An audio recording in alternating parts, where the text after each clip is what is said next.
কেমন বাঁচে থাকবি, ওদের কেদারটা কেমন বাঁচে থাকবি, আমি ফাঁসি চাই, আমি ফাঁসি চাই।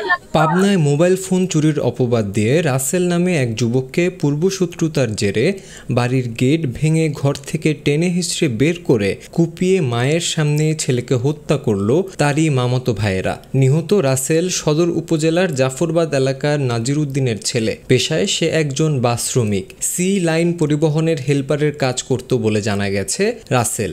এই ঘটনায় ৩ জনকে আটক করেছে পুলিশ। শনিবার দিবাগত রাতে 11:30টার দিকে পাবনা সদর উপজেলা জাফরবাদ এলাকায় এই ঘটনাটি ঘটে। পুলিশ ও স্থানীয়রা জানান, শনিবার রাতে নিহত রাসেলের মামাতো ভাই জাফরবাদ এলাকার মকবুলদের বাড়ি থেকে একটি মোবাইল ফোন চুরি হয়। মোবাইল ফোন চুরির জন্য রাসেলকে দোষারোপ করে একই এলাকার তানজিল নামের এক যুবক রাসেলকে মোবাইল ফোন ফেরত দিতে বলে। এরই জের ধরে তানজিলের স্বজন ও মকবুলের সহযোগীরা রাসেলদের বাড়িতে হামলা চালিয়ে তার বাড়ির গেট ভেঙে রাসেলকে তুলে নিয়ে পার্শ্ববর্তী মোবাইল টাওয়ারের পাশে ধারালো অস্ত্র দিয়ে এলোপাথারি কুপিয়ে উলঙ্গ অবস্থায় বস্তা দিয়ে পেঁচিয়ে ফেলে রাখে। আর ওই এক মহিলা এসে গেট ভাঙে, ওই মহিলা দিয়ে গেট ভাঙেছে। আর একজন আসে আমার বেটার 2 হাত এবারে ধরলে, এবারে দড়ি নিয়ে সন্নি করে নিয়ে যায় রাস্তার পর লিয়ে দেখো পাইছে। এ সময় রাসেলের মা দৌড়ে চিৎকার করে তার ভাইয়ের বাড়ির গেট ও গেট আঘাত করতে করতে তার ছেলেকে বাঁচাতে বলে, কিন্তু কেউ এগিয়ে আসেনি।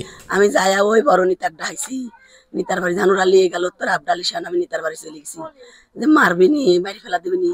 নিতার বাড়ি যায় ইট দিয়ে গেট ভাঙিছি, নিতার গেট ভাঙির পাইনি, ওরে সেই দামি গেট ভাঙির পাইনি। গেটের পরে ইট দিয়ে বাড়িয়েছি, 10 খান ইট মারছি।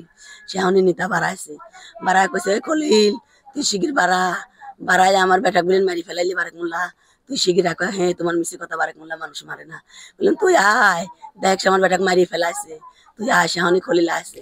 রাসেলের মা রেনুকা বেগম কাঁদতে কাঁদতে বলেন, আমার ছেলেকে ওরা যখন আমার সামনে টেনে হিঁচড়ে নিয়ে যায় তখন আমার ছেলে বলে, মা তুমি আসো, আমাকে মেরে ফেলবে। এ সময় আমি দৌড়ে ঠেকাতে গেলে আমাকে লাথি দিয়ে পাগারে ফেলে দেয়। আমার ছেলে তখন বলে, এ আমার মার মাজায় ব্যথা, আমার মাকে মারিস নে।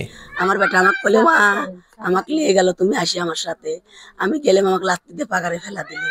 সামনে কইলে আমার মাক মারিস রে, আমার মা ন্যাংরা মানুষ, এটা কইলে কয়েকসারি ধান আমি আবারও হাত পাড়ি দিলাম। সামনে কইলে মা তুমি বাইরে চলে যাও। তার মা বলেন, আমার ছেলেকে যারা হত্যা করেছে আমি তাদের ফাঁসি চাই। ওদের কেমন বাঁচে থাকবি, ওদের কেদারটা কেমন বাঁচে থাকবি, আমি ফাঁসি চাই, আমি ফাঁসি চাই।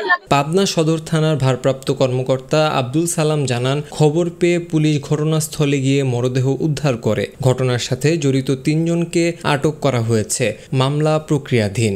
আসে দেখতেছি কি মারে ফেলাতে হয়েছে উলঙ্গ হরে, আমার বেটার মনে কাপড় নাই, ছালা দিছে, ছালা পরে লাইছে, ছালা হরে পানি ফেলা দিছে, ছালার দিন আবার পানি তোলেছে, পানির দিন তুলে অনেক ফেলাতে হয়েছে। আমার বেটার পিঠের উপর দিয়ে রক্তের উপরে বট বক করে উঠতেছে, আমি দেখতেছি।